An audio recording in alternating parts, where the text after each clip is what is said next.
What's up, everybody? Peter Exodus O'Goffer here, back for another episode of Classic Songs. And today I'm doing the most covered song in the history of popular music, recorded music, yesterday by the Beatles. At last count, there was over 2,200 recordings, covers of the song.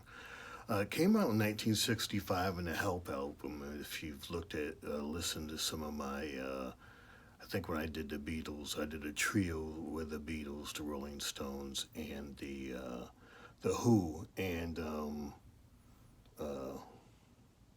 I talked about the Help being the first, I think, great Beatles album, and really, I talked about also how kind of the Beatles, and I did this in the history of rock and roll as well, how the Beatles really created the whole concept of the album, and but beforehand, it was a singles-driven market, and the Beatles really kind of took the album and made it into a unique art form. So yeah, this is Unhelped. That's the album where you know the album came to life. Short song, 2 minutes and 3 seconds. The song is pretty simple. I mean, it's a guitar with a string quartet, and the song is listed as uh, a melancholy ballad of lost love. So, although the song is credited to Lennon and McCartney, um, Paul did most of the work on this. He came up with the guitar and essentially the arrangement and the lyrics. The only contribution that John Lennon made was to the title of Yesterday, and John, the song was around for a while. I mean, at least a year, maybe 18 months, from what I could to gather, um, and so the working title, I guess, oftentimes, they would, find a good melody and have a working title. So the working title for a long time was Scrambled. It was called Scrambled Eggs. And I don't know why they decided that, but John's, one of the, playing around, with Paul on this, John is like, we should call it Yesterday, and so that was John's contribution, and it was only Paul on this song. Even in the recording studio, no other Beatles. There's no drum on this. Again, it's just a guitar and a string quartet. So interesting song. A little interesting history there. Interestingly, John Lennon can be pretty critical not only of Paul's stuff and the Beatles albums in general, but his own stuff. And he's like, he's quoted saying, it's a good song, but he's not disappointed that he didn't have more input on it, and yeah, so that's part of the history there.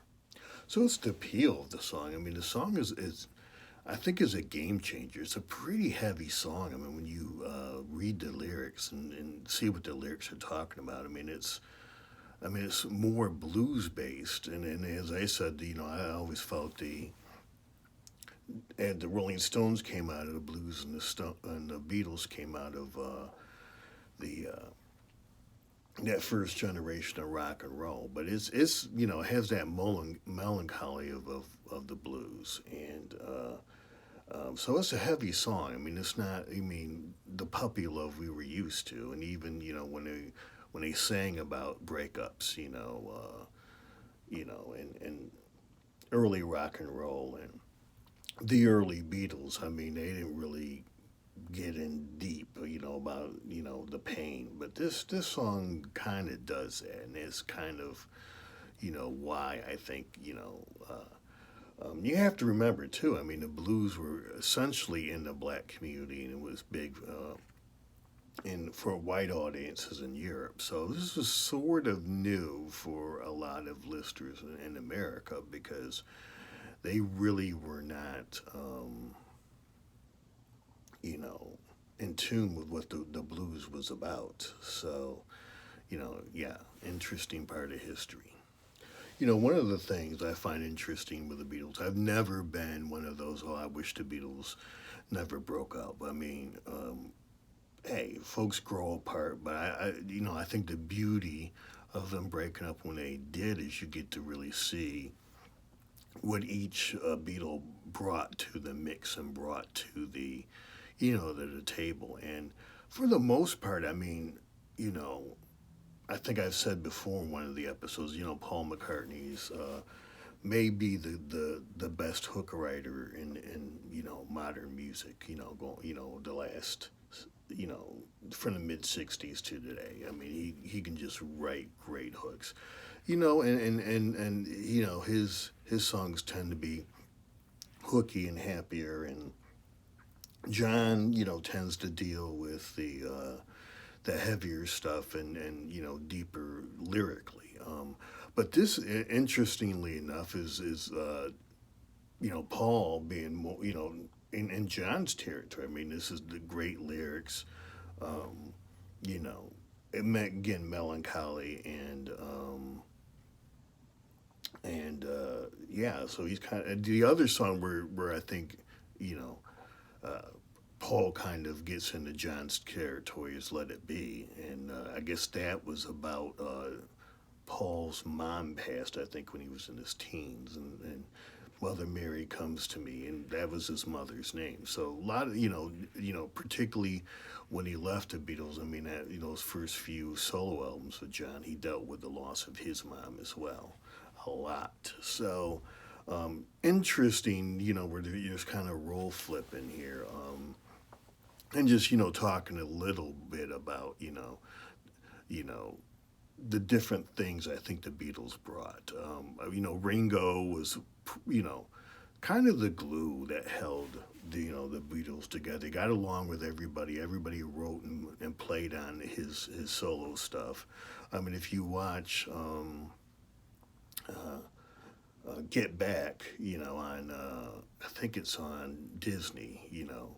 The making when they're in the studio. I mean, Ringo's there, just waiting. And the interesting story is, uh, Ringo left the band for I think 3 weeks during the White Album, and you know, it was like, okay, Ringo, whatever, because the joke was always. Ringo's not even the best drummer in the Beatles. Well, they tried for 3 weeks to work it out, without Ringo, and they finally said, we need Ringo. And you know, if you put Ringo and Paul on the stage, I mean, Paul's probably a better drummer, but Ringo was the better drummer for the Beatles. I mean, the Beatles did so much, and Ringo, I mean, the basis of being a drummer is keeping time. And Ringo was very good at keeping time and staying out of the way, so everybody else could shine. And you know, the, hey, the drummer's the most important member of the band. Bass is second. But you know, you have a great bass and the average drummer. If the bass is really good, they can kind of pull the drummer along. But you got a bad drummer, you're having problems. I don't care who else is in the band. And then I think what George really brought to the band was the sense of he really had mood he brought, and it's interesting because Paul could be a stickler. I want you to this is how I want it played. I want it played like this, just exactly like this, and you know George just had a way of whether it's tone or how he, the effects he used on the guitar. He had a way of really just bringing mood. Paul brought the hooks, and John brought the lyrics, and George brought the mood, and you know Ringo was the glue that held it all together. So yeah, that's my kind of a quick take on, the different elements that the Beatles brought in. Each Beatle brought into the pot, so to speak. So yeah, yesterday, classic song. Hey, what can you say? A lot of people have covered the song for a reason. It was a groundbreaking song. There's nothing like it before in the pop or the you know the Chuck Berry first generation line of rock and roll. So it was a groundbreaker, and I think that's why so many people have covered the song because um, it's a very simple song too. That's the thing about it. Very simple. You know, acoustic guitar. I think it was a 12 string. I may be wrong in that, but an acoustic guitar and a string quartet. And but hey, you know, sometimes simplicity is the best thing.